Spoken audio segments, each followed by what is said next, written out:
The preliminary report for the crash of a V-tail S35 Bonanza is out, and it's nothing short of a tragedy. So stick with us at FlyWire as we're going to try to look for some lessons learned from this mishap.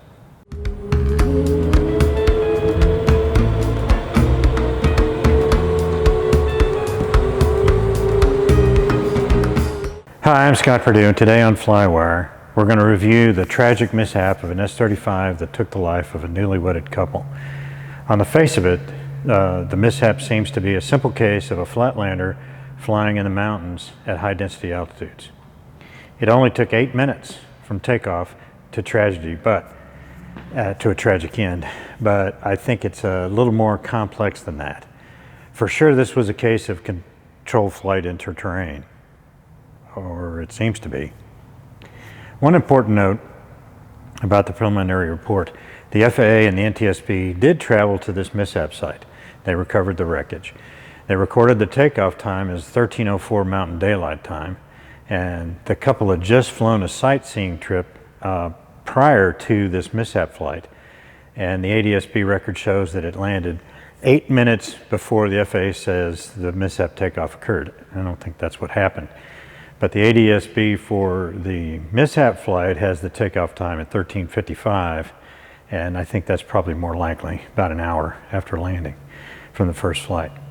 This may seem like a small point, but the previous flight, in my opinion, is very important to the actual mishap flight.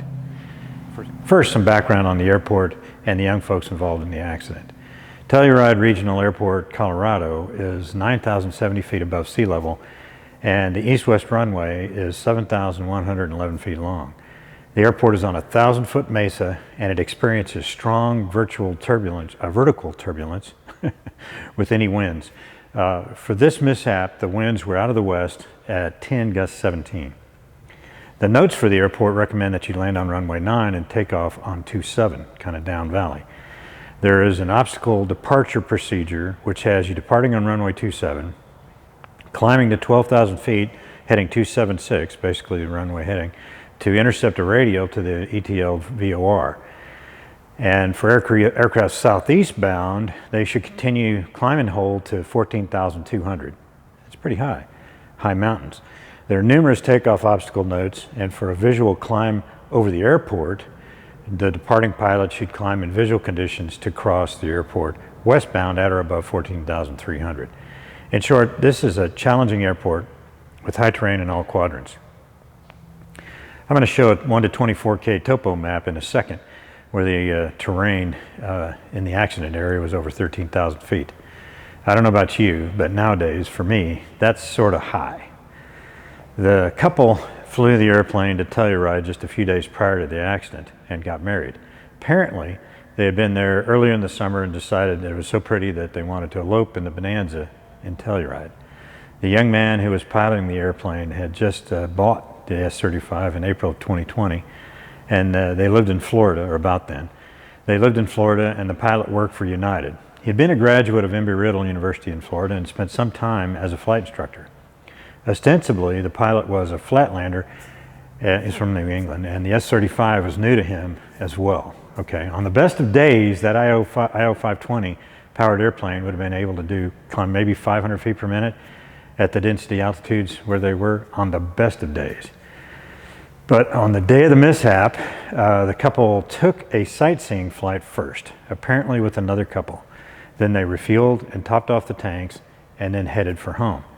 The first stop was supposed to be 600 nautical miles downrange.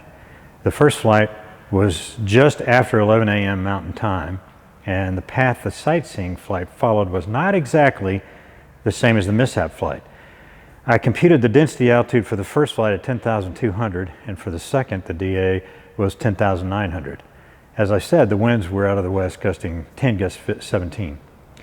In my opinion, the difference between density altitude for the two flights was not statistically significant and wasn't a factor. The original thought was that it was a factor. The preliminary report estimated the gross weight of the mishap flight to be about 3,000 pounds, probably about the same, perhaps a little less, than the first sightseeing flight with the couple that they went with. Again, I don't think this was a factor either.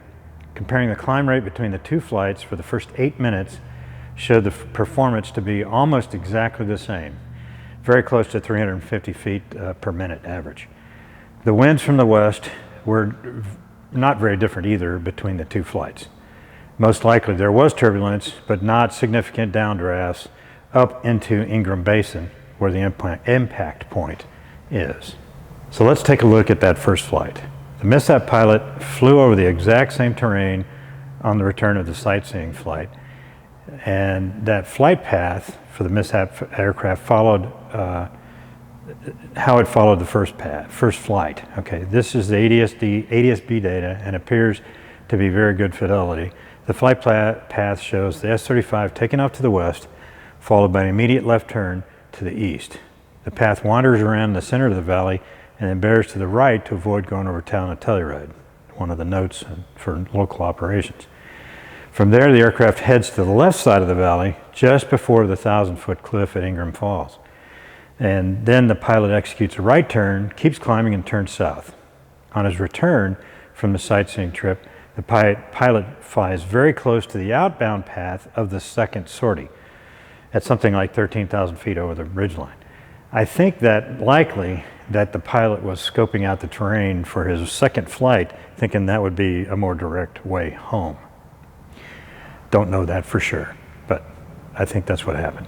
The difference can readily be seen by the flight path followed by the mishap aircraft on the second sortie. Let's take a look at that one. This time the pilot dipped slightly to the south and then hugged the left side of the valley instead of the right. Presumably this was to offer him an out by turning right if he needed to, which he had done on that first sortie.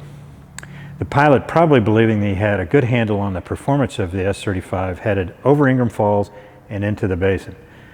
But his average climb rate at this point was just over 200 feet per minute, okay? And that's pretty significant. Once past the falls, it looks like he decided to turn around when he saw the 13,000-foot ridgeline in front of him. Whether that was a shocker or not, I don't know, but I suspect that it was, that it didn't look so bad when he was at altitude looking down versus close to the ground looking up. Let's talk for a second about that ridgeline to his east. It rose over 2,000 feet in about a mile. The S-35 was flying about 1.5 miles a minute, but only climbing an average of 200 feet per minute in this part of the flight. Once that on top of the falls, the pilot had little less than 3 miles of space to climb over that ridge. I mean, before he hit the edge of that, so he didn't have much room. Doing the math, at best, he would only achieve another 400 feet over that distance. So a turnaround was his only choice at that point, if he wanted to stay flying. The ADS-B data does not actually reveal the indicated airspeed. All it works is ground speed. So extrapolating the winds, that's likely that he had about a 10-knot tailwind for this last flight. His speed varied quite a bit, as I can show this in the data here, that it was in general is around that VY of 85 knots most of the time. Once past the falls and well into the narrow Ingram Basin, his speed began to slow down. From pictures of the aircraft, it appears the flaps were down and perhaps the pilot lowered them to give him an extra margin above stall. We will never know. The airplane turned sharply to the right, and the ADS-B record shows a ground speed of 74 knots.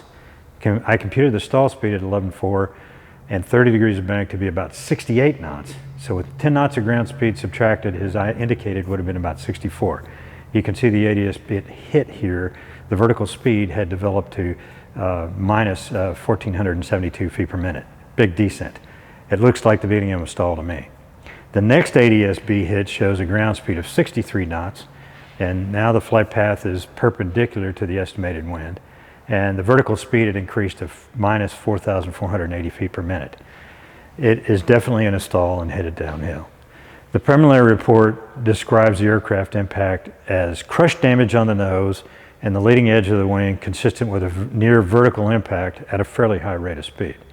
The only way you could have done that, especially with the nose, is at a fairly high rate of speed.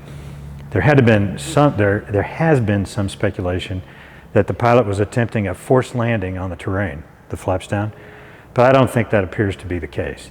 The aircraft stalled and spun in. It is possible that the pilot had realized that he must execute a 180-degree turn to exit the valley, but his speed control was erratic. and much too slow to begin with.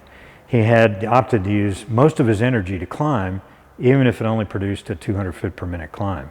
Deciding to turn exceeded his energy budget for the situation he was in. To lose a young couple just beginning their lives together, it's just simply a tragedy. There's no other way to say it. And we have to ask ourselves what we could do if we were ever thrust into a similar situation. Pun intended, maybe. I'll be honest with you, I'm a flatlander. I've flown into mountainous terrain quite a bit, but I've always done it in jets where, with excess thrust, where DA was just not a same issue. Don't get me wrong, DA still affects you, but your margins are quite a bit larger to start with. I do have quite a bit of time, though, quite a bit of experience BFM in the ground, okay, flying fighters. I know that you need that energy. I know that you need energy, that speed and altitude, and turning room. The other thing I know is that judging your closure rate to the rocks is a very hard thing to do, even if you've been doing it for years. Okay, it's something you have to be very cognizant of. It's hard, and a lot of people have not worked it out. In the GA world, when I have flown at similar DAs to this accident, I usually lean the engine on the run and execute a longer ground run, and then I plan a higher liftoff speed than the book solution gives me. Frankly, you accelerate faster on the ground, and that's just a reality. For me, speed is literally life. As an example, several times I've left Flagstaff, Arizona, which is 7,000 MSL, with DAs above 10. I opt for a circle overhead the airport to get to an altitude that will clear the ridge to the west. And even going eastbound, the terrain gradually rises, but it rises pretty high, pretty well. So a normally aspirated engine that's lost a considerable amount of power in those situations. I don't take the high DAs lightly. Density altitude was at the heart of this accident, but it wasn't the proximate cause of the crash. It was a stall spin and not a controlled flight in terrain. It appears that the best option in this case probably would have been to try a forced landing and walk away. The mishap pilot did not manage his energy well. He mistakenly believed his airplane could outclimb the terrain, and to put it simply, he bet his life on that. During the climb out, he attempted to max climb his aircraft and sacrifice speed for altitude, and frankly, he got neither one of those things. This is the biggest effect that high DA has on you. This left him at slow speed, close to the ground, in a very narrow basin, with the absolute need to execute a 180-degree escape maneuver if he wanted to stay flying. Regardless of his flying experience, doesn't matter. He reverted to the all-too-human tendency to pull back and climb. That's what he tried to do, but the physics was not going to allow that. So for me, the takeaway from this mishap is that before I venture forth into some serious mountain flying, I intend to take a mountain flying course with an instructor with experience, okay? I've read books about read the books about mountain flying. You know, it makes sense to me, but I'm reluctant to go there without someone smarter than I am showing me the right way to do it, okay? I think that that's the best way to mitigate the risk, and always leave yourself an out. When I was in the Air Force, I was fortunate to attend many red flags in Nevada. A little bit of a density altitude issue, especially where we're flying on the range.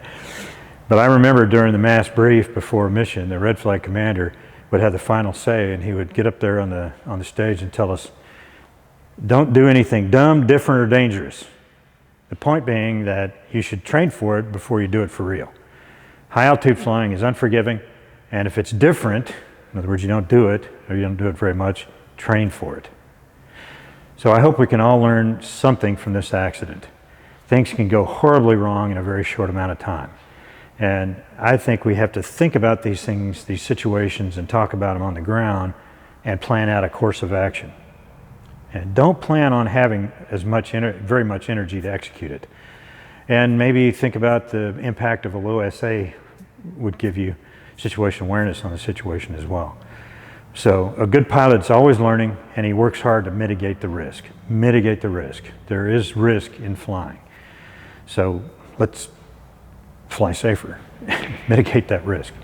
If you like the video, please hit the like and subscribe. I'll put it over here. This is what it looks like, and you can see it down there. If you hit the bell, you'll get notifications of the next video.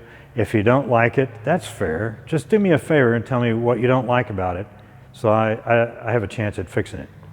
I want to say thanks to my Patreon supporters, and if you'd like to support the channel, I'll put a link down below in the description for a Patreon, FlyWire Patreon channel. So, thanks for watching, and I'll see you next time on FlyWire.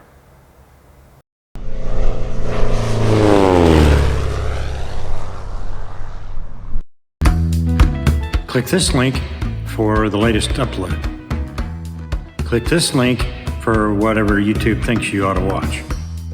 Or you can click this link to subscribe. Thanks for watching.